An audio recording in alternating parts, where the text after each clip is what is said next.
ఓం సాయిరామ్. సాయి భక్తులందరికీ నమస్కారం అండి. సాయినాథుని దయ వల్ల ప్రతి ఒక్కరి కుటుంబం ఎక్కడున్నా కూడా సుఖంగా, సంతోషంగా ఎప్పుడు కూడా అష్టైశ్వర్యాలతో, ఆయురారోగ్యాలతో ప్రతి ఒక్కరూ సంతోషంగా ఉండాలని నేను కూడా మనస్ఫూర్తిగా కోరుకుంటున్నాను. ఈరోజు వీడియోలో సాయి పిలుపు ద్వారా మనకొచ్చినటువంటి సందేశం ఏంటంటే, ఈ గురువారం రోజు నువ్వు ఏవైతే ఇన్ని రోజులు కోల్పోయావో ఆ సంతోషాలన్నీ నీకు నేను తిరిగి ఇవ్వబోతున్నాను తల్లి. నాపై నమ్మకంతో నేను చెప్పే ఈ మాటలను పూర్తిగా విను, వద్దు అనకుండా సంతోషంగా స్వీకరించు అని మనకు బాబాగారు ఈరోజు ఈ సందేశం ద్వారా మనతో కొన్ని మాటలను సందేశం రూపంలో మన ముందుకు తీసుకొచ్చారనమాట. బాబాగారు ఇలా ఎందుకు చెప్తున్నారని మనం ఆయన మాటల్లోనే తెలుసుకుందాం. ఈ వీడియోని స్టార్ట్ చేసే ముందు ఒక చిన్న రిక్వెస్ట్ అండి. ఈ సందేశం కనుక మీ అందరికీ నచ్చినట్లయితే తప్పకుండా వీడియోకి లైక్ చేసి ఇంకొంతమందికి షేర్ చేయండి. ఇక బాబాగారి సందేశాన్ని విందామా మరి. బిడ్డ, ఇన్ని రోజుల నుంచి నువ్వు ఏ సంతోషాన్నైతే కోల్పోయావో అవన్నీ నీకు నేను తిరిగి ఇవ్వదలుచుకున్నాను. నువ్వు ఎప్పుడూ కూడా అనుకుంటూ ఉంటావు కదా, ఎన్ని కష్టాలను నేను చూశాను, ఎన్ని బాధలను అనుభవించాను, ఇకపై నా వల్ల కావటం లేదు బాబా, ఏదో ఒక పరిష్కారాన్ని నాకు ఇవ్వండి అని. నీకు ఈరోజు నేను ఒక పరిష్కారాన్ని అందించడానికే వచ్చాను తల్లి. నువ్వు ఏదైతే ఇన్ని రోజుల నుంచి మనశ్శాంతిగా లేదో, ఏ సమస్యతో అయితే నువ్వు సతమతమవుతూ బాధపడుతూ ఉన్నావో వాటన్నిటి నుంచి నీకు విముక్తి కలుగుతుందని నేను ఈ సందేశం ద్వారా నీకోసం చెప్పడానికి వచ్చాను. ఇకపై ఇప్పటి నుంచి నీకు అన్నీ కూడా మంచి రోజులే. ఏది కూడా ఏ బాధ, ఏ కష్టము నిన్ని ఏ దరికి రానివ్వకుండా నేను చేస్తాను. కానీ నువ్వు ఒకటి మాత్రం గుర్తుపెట్టుకో, నీ కష్టాన్ని నువ్వు ఎప్పటికీ నమ్ముకోవాలి. అంటే నువ్వు ఏదైతే పని కోసం ఇన్ని రోజులు తిరుగుతూ ఏ పని దొరకడం లేదని ఇన్ని రోజులు బాధపడుతూ ఉన్నావో ఆ పని నీ దగ్గరికి వచ్చింది, కానీ నువ్వు ఆ పనిని సరిగా నిర్వర్తించడం లేదు. చిన్న ఉద్యోగమే కదా అని తేలికగా చూసి ఆ పనిపైన మనస్సు పెట్టలేకపోతున్నావు. వచ్చిన జీతంతో ఇల్లు గడపలేక, వచ్చిన జీతాన్ని ఎలా వినియోగించుకోవాలో అర్థం కాక, ఒక్క రూపాయి కూడా మిగలడం లేదని ఎంతో మదన పడుతూ ఉన్నావు కదా. కానీ నీకు ఆ వచ్చిన పనిలోనే, ఆ ఉన్న పనిలోనే మంచి ఆదాయాన్ని, ఆర్థిక సహాయాన్ని అందించడానికి నీకు ఈరోజు ఒక ఉపాయం చెప్తాను. శ్రద్ధగా విని నువ్వు నేను చెప్పినట్లుగా చేసుకో. నేను మీ జీవితంలో ఉన్నప్పుడు ఇంకేం కావాలి? మీ అవసరాల గురించి పెద్దగా ఆలోచించకమ్మా. అది సరైన సమయానికి మీ దగ్గరకు వస్తుందని నేను ఎప్పుడు చెప్తూ ఉంటాను కదా. ఎప్పుడు ఏది ఇవ్వాలో ఆ భగవంతునికి అన్నీ తెలుసు. కానీ ఓపికతో, శ్రద్ధ సబూరితో ఉండమని నేను పలుమార్లు అందరినీ హెచ్చరిస్తూనే ఉంటాను. పైకి కనిపించే అలంకారాని కన్నా లోపల ఉండే గుణం ఎంతో ముఖ్యం. విషం నిండిన బంగారు పాత్ర కన్నా తేనెతో నిండిన మట్టి కుండ అనేది ఎంతో విలువైనదని నువ్వు గుర్తుపెట్టుకోవాలి. ఎప్పుడు కూడా మీ తల్లిదండ్రులను మీ నోటితో కానీ, మీ మనస్సుతో కానీ బాధ పెట్టకూడదు. ఎందుకంటే తల్లిదండ్రులు దైవంతో సమానం.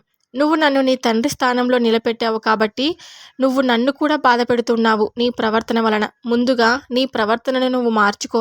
క్రమశిక్షణగా ఉండడం నేర్చుకో. ఒకరిని నిందించడం, ఒకరిపై తప్పులు చూపడం ఇలాంటి పనులన్నీ నువ్వు ఎప్పటికీ చేయకూడదు. ఎందుకంటే ఎవరికి దేవుడు ఏ విధంగా ఎప్పుడు శిక్షను ఇస్తాడో, ఎవరికి దేవుడు ఎప్పుడు సహాయం చేస్తాడో ఎవరికి తెలియదు కదా. ఎవరి పాపకర్మలను బట్టి వాళ్ళు జీవితాన్ని అనుభవిస్తున్నారని నువ్వు గుర్తుపెట్టుకోమ్మా. మనోబుద్ధులను నా వద్ద పెట్టి నన్ను ఎప్పుడుకీ స్మరిస్తూ ఉండు. అలాంటి వారి దేహానికి ఎప్పుడైనా బాధలు కలిగినా సరే వారు వాటికి లెక్క పెట్టరు. వారికి ఏ విధమైన భీతి ఖచ్చితంగా ఉండదని చెప్తూ ఉంటాను. నీతో ఒక అవసరం ఉందంటే నిన్ను ప్రశ్నిస్తూ, నీతో అవసరం లేదంటే నిన్ను విమర్శించే వాళ్ళు నీ ఎదురుగా చాలామంది ఉన్నారు. అంటే నీతో పైకి కనిపించేలాగా ఒక రకంగా, లోపల ఒక రకంగా విషాన్ని నాటుకొని ఉండేలాగా మనుషులు చాలామంది ఉన్నారు. జాగ్రత్తగా మసులుకొని నేను పలుమార్లు హెచ్చరిస్తూనే ఉంటాను. నీ ముందు తేనె పలుకులు మాట్లాడుకుంటూ లోపల విషాన్ని చిమ్మేవాళ్ళు చాలా జాగ్రత్తగా, పాము కంటే చాలా ప్రమాదకరమని నేను చెప్తూ ఉంటాను. కానీ ఇవన్నీ కూడా నువ్వు లెక్క చేయకుండా చాలా గుడ్డిగా మా వాళ్ళే కదా, అంతా మన వాళ్ళే కదా అని చాలా తేలికగా నమ్మి మోసపోతున్నావు. ఈ కాలం మనుషులు ఎలా ఉంటారంటే, నీ దగ్గర ధనం ఉన్నప్పుడు ఒకలాగా, ధనం పోగొట్టుకున్నప్పుడు ఇంకొకలాగా ప్రవర్తిస్తూ ఉంటారు. కాబట్టి ధనాన్ని ఎప్పుడు కూడా వృధా చేయకుండా, వచ్చిన ధనాన్ని అది కొంతైనా సరే కొంచెం ఖర్చులకు కాను కొంచెం పోగు చేసుకుంటూ ఉంటే కనుక నువ్వు ఎప్పటికైనా ఒక మంచి స్థాయికి వెళ్తావని చెప్తున్నాను. ధనం ఉంటేనే విలువ ఉంటుంది కాబట్టి ఇది ఈ కాలంలో సర్వసాధారణం కాబట్టి నువ్వు ఎప్పటికప్పుడు ధనాన్ని పోగు చేసుకుంటూ ఎంతో కొంత నీ కుటుంబానికి అండగా ఉండేలాగా నువ్వు నిలబెట్టుకోవాలి. అలా కాకుండా ఎప్పుడు కూడా విలాసవంతమైన ఆడంబరాలకు వెళ్తూ ఉంటే కనుక ఉన్న డబ్బు మొత్తం పోగొట్టుకుంటే కనుక నీకు తిరిగి ఇవ్వడానికి ఎవరు ఉండరు. సహాయం అడిగినా కూడా ఎవరు ఉండరు. అప్పుడే నీకు నిజ నిజాలు బయటపడతాయి. ఎవరు నీ వాళ్ళు, ఎవరు అయిన వాళ్ళు, ఎవరు పరాయి వాళ్ళు అని. అందుకే ఎప్పుడు కూడా ధనం ఉంటేనే విలువ ఉంటుందని గుర్తుపెట్టుకొని ధనాన్ని వృధా చేసుకోకుండా పోగు చేసుకుంటూ ఉంటే కనుక నువ్వు మంచి జీవితాన్ని అనుభవిస్తున్నావు. నీతో పాటు నీ కుటుంబం కూడా సంతోషంగా ఉండాలంటే ఇవన్నీ నువ్వు చేయక తప్పదు కదా. ఎప్పటికీ కూడా నువ్వు స్వార్థాన్ని మర్చి హృదయంలో దైవత్వాన్ని నింపుకొని భక్తితో సాయినాథుడని పిలిస్తే చాలు పలికేని ఈ షిరిడీవాసుడు ఎప్పుడు కూడా నా నామాన్ని స్మరిస్తూ ఉంటే కనుక నేను మీతో ఉంటానని నీకు మాటిస్తుంటాను. మనం చేసే పనిలో నిజాయితీ, మనం మాట్లాడే మాటలలో నిజం ఉన్నంత వరకు ఎదుటివారు ఎంత పెద్ద మనిషి అయినా మనం భయపడాల్సిన అవసరం లేదు. అలా కాకుండా చిన్న చిన్న వాళ్లకు అంటే నీకంటే చిన్నతనంలో ఉన్న వాళ్ళు కూడా మర్యాద పొందుతున్నారంటే వాళ్ళు ఎంత గొప్ప స్థాయిలో ఉంటారని నువ్వు అర్థం చేసుకోవాలి. అలాంటి గొప్ప స్థాయికి నువ్వు వెళ్ళాలంటే మాత్రం చాలా కష్టపడే తత్వం నీలో ఉండాలి. మంచితనం ఉండాలి. మంచి గుణాలను అలవర్చుకోవాలి. నీ దగ్గర ఎంత డబ్బు ఉన్నా, నీ దగ్గర ఎంత బలగం ఉన్నా, నీ దగ్గర గుణం లేకపోతే మాత్రం నిన్ను గౌరవించరని మాత్రం నువ్వు గుర్తుపెట్టుకో అమ్మా. ఎప్పుడు కూడా నేను చెప్తూ ఉంటాను, మనము మంచితనాన్ని అలవాటు చేసుకోవాలి. మంచితనంని నింపుకోవాలి. మంచితనంగా బ్రతకాలి. పేద ప్రజలకు సహాయం చేస్తూ ఉండాలి. జంతుజాలాలను ఆదుకోవాలి. దాహంలో ఉన్న వాళ్లకు దప్పికను తీర్చాలి. ఆకలితో ఉన్న వాళ్లకు అన్నం పెడుతూ ఉండాలి. ఇలా ఇటువంటి మానవ లక్షణాలను నువ్వు అలవర్చుకుంటూ ఉంటే కనుక నీకు అంతా మంచి జరుగుతుందని నేను చెప్తూ ఉంటాను. నా మీద నమ్మకం ఉంచి నేను నీ కోసం ఏం చేస్తానో చూడు. నేను మీకోసం ఇక్కడ కూర్చున్నాను. మీరు ఏమీ చింతించకండి. కష్టపడే తత్వం మీలో ఉన్నంత వరకు మీకు ఎటువంటి ఆటంకం జరగదని నీకు ఎప్పుడు చెప్తూ ఉంటాను. నాతో స్నేహం పొందిన మనసు ఎప్పుడు కూడా ప్రశాంతంగా ఉంటుంది. మీకు స్నేహితులు ఎవరూ లేరని, మీతో ఎవరూ స్నేహం చేయడం లేదని, మిమ్మల్ని ఎవరూ పట్టించుకోవడం లేదని, ఎంత ఉన్నా మీరు ఒంటరిగాని మీరు ఎప్పుడు బాధపడకండి. నేను ఎప్పుడు మీతోనే ఉంటాను. ఒక స్నేహితుడిగా, ఒక అమ్మగా, ఒక తండ్రిగా, ఒక అక్కగా, ఒక చెల్లిగా, ఒక బంధువుగా, ఒక స్నేహితుడిగా ఎప్పుడు కూడా నేను అన్ని విధాలుగా మీతో ప్రవర్తిస్తూ ఉంటాను. మీకు ఏ కష్టం వచ్చినా సరే నా ఎదుట చెప్పుకోండి. ఇతరులకు చెప్పుకోవడం వల్ల మీరు నష్టాన్ని చూస్తారే తప్ప లాభాన్ని పొందలేరు. ఎందుకంటే ఇప్పటి కాలంలో ఒకరి కష్టాన్ని చూసి ఇంకొకరి ఎగతాళి చేసేవారే కానీ, హేళన చేసి నవ్వుకునే వాళ్ళు కానీ, అపహేళన చేయడం వలన వాళ్ళకు ఎప్పుడూ కూడా సంతోషమే ఉంటుంది. కాబట్టి మీ బాధలన్నీ, మీ కష్టాలన్నీ నా ఎదురుగా చెప్పుకోండి. నేను ప్రతిదీ వింటాను. తీర్చడానికి ప్రయత్నం చేస్తూ ఉంటాను. మీకు కొద్ది రోజుల సమయం ఉందంటే మాత్రం వేచి ఉండమని చెప్తూ ఉంటాను. అలా కాకుండా మీ ప్రతి ఒక్క కష్టాన్ని మా వాళ్ళే కదా అని చెప్పుకుంటూ ఉంటే కనుక వాళ్ళు నీ కష్టాన్ని చూసి నవ్వుకుంటారే తప్ప ఓదార్చడం అంటూ ఏదీ ఉండదు. మరి ఇది మాత్రం గుర్తుపెట్టుకొని మసులుకో అమ్మా. నీ కష్టాలన్నీ తీరడానికి నేను ఒక ఉపాయం చెప్తానని చెప్పాను కదా.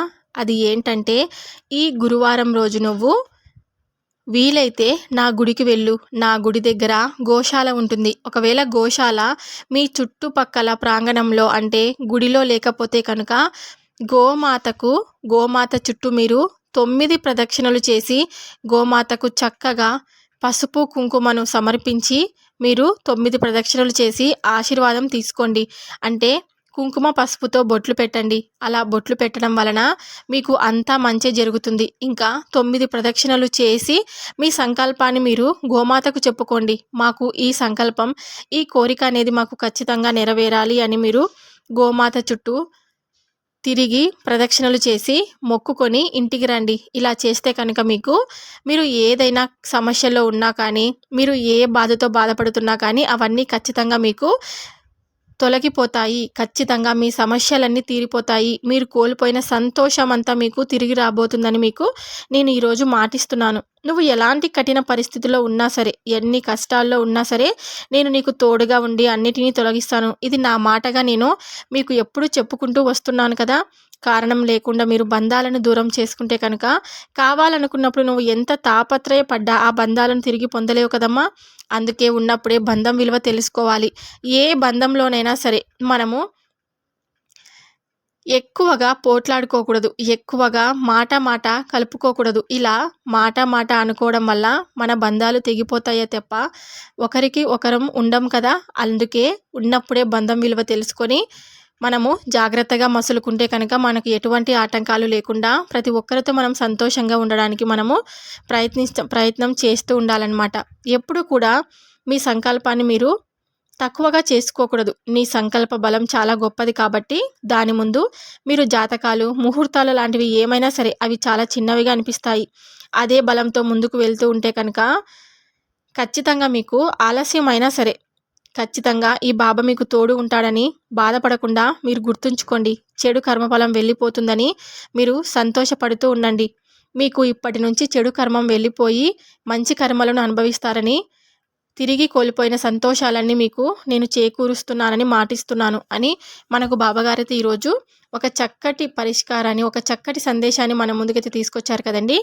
బాబాగారు చెప్పినటువంటి ఈ సందేశం కనుక మీ అందరికీ నచ్చినట్లయితే తప్పకుండా వీడియోకి లైక్ చేసి మరికొంతమందికి షేర్ చేయడానికి మీరు ప్రయత్నం అయితే చేయండి.